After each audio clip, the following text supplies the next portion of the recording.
ವಕ್ಫ್ ಕಮಿಟಿಯಲ್ಲಿ total 21 ಜನ ಇರ್ತಾರೆ. ಕೇಂದ್ರ ಸಚಿವರು ಒಬ್ಬರು, ಮುಸ್ಲಿಮೇತರರು 4, ಕೇಂದ್ರ ಸಚಿವರಾಗಿರುವಂಥವ್ರು ಅಧ್ಯಕ್ಷರಾಗಿರ್ತಾರೆ. ಸಂಸದರು 3 ಜನ, 10 ಜನ ಮುಸ್ಲಿಂ ಸದಸ್ಯರು.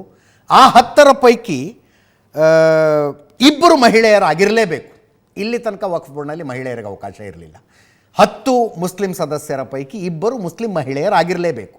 ನಿವೃತ್ತ ಜಡ್ಜ್ಗಳಿಬ್ಬರು, ವಕೀಲರ ಒಬ್ಬರು. ಹೆಚ್ಚುವರಿ ಕಾರ್ಯದರ್ಶಿ ಮತ್ತು ಜಂಟಿ ಕಾರ್ಯದರ್ಶಿಗಳ ಸರ್ಕಾರದಿಂದ ಇರ್ತಾರೆ. ಇನ್ನು ರಾಜ್ಯ ವಕ್ಫ್ ಬೋರ್ಡ್ನಲ್ಲಿ 11 ಜನ ಇರ್ತಾರೆ. ಒಬ್ಬರು ಅಧ್ಯಕ್ಷರು, ಒಬ್ಬರು ಸಂಸದರು, ಒಬ್ಬರು ಶಾಸಕರು, 2 ಮುಸ್ಲಿಮೇತರರು, ಮುಸ್ಲಿಮರ ಹೊರತುಪಡಿಸಿ ಬೇರೆಯವರು. ಮುಸ್ಲಿಂ ಸದಸ್ಯರ 4 ಜನ, ವಕೀಲರು ಒಬ್ಬರು, ಜಂಟಿ ಕಾರ್ಯದರ್ಶಿ ಒಬ್ಬರು.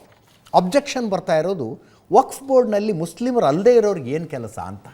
ಈ ಪ್ರಶ್ನೆಯನ್ನು ಮುಸ್ಲಿಂ ಸಂಘಟನೆಗಳು ಕೇಳ್ತಾ ಇದ್ದಾವೆ, ಮುಸ್ಲಿಂ ಇಂಡಿವಿಜುವಲ್ಸ್ ಕೇಳ್ತಾ ಇದ್ದಾರೆ. ಐ ಥಿಂಕ್ ನಿನ್ನೆ ನಮ್ಮ ಕರ್ನಾಟಕದಿಂದ BK ಹರಿಪ್ರಸಾದ್ ಅವರು ಕೇಳಿದರು, ವಿಧಾನ ಪರಿಷತ್ ಸದಸ್ಯರು. ದೇವಸ್ಥಾನದ ಕಮಿಟಿಯಲ್ಲಿ ಮುಸ್ಲಿಮರನ್ನು ಸೇರಿಸ್ಕತ್ತೀವ? ಹಂಗಿದ್ಮೇಲೆ ವಕ್ಫ್ ಬೋರ್ಡ್ನಲ್ಲಿ ಯಾಕೆ ಹಿಂದೂಗಳಿರಬೇಕು ಅಥವಾ ಮುಸ್ಲಿಮೇತರರಿರಬೇಕು ಅಂತ ಪ್ರಶ್ನೆ. ಲಾಜಿಕಲಿ ಕರೆಕ್ಟೇ ಅನಿಸುತ್ತೆ. ಆದರೆ ಇದು ಮಸೀದಿ ಬೋರ್ಡ್ ಅಲ್ಲ, ಇದು ಕನ್ಫ್ಯೂಸ್ ಮಾಡ್ಕೋಬೇಡಿ. ಮಸೀದಿ ಒಂದು ಧಾರ್ಮಿಕ ಸ್ಥಳ, ಪ್ರಾರ್ಥನಾ ಸ್ಥಳ. ಅಲ್ಲಿ ಧಾರ್ಮಿಕ ಕೆಲಸಗಳು ನಡೀತವೆ. ಅಲ್ಲಿ ಆ ಧರ್ಮವನ್ನು ನಂಬದೇ ಇರುವವ್ರನ್ನ ಯಾರನ್ನೂ ಹೋಗಿ ಸೇರಿಸಿದ್ರೆ ಅನ್ಯಾಯ ರೀ, ಅದು ಮಾಡಬಾರ್ದು. ಯಾವುದು ಮಸೀದಿ ಕಮಿಟಿಯಲ್ಲಿ ಹಿಂದೂಗಳನ್ನ ಯಾರನ್ನೂ ಸೇರ್ಸಕ್ಕೆ ಹೋಗಬಾರ್ದು. ಬಟ್ ವಕ್ಫ್ ಬೋರ್ಡ್ ಧಾರ್ಮಿಕ ಸಂಸ್ಥೆಯಾ?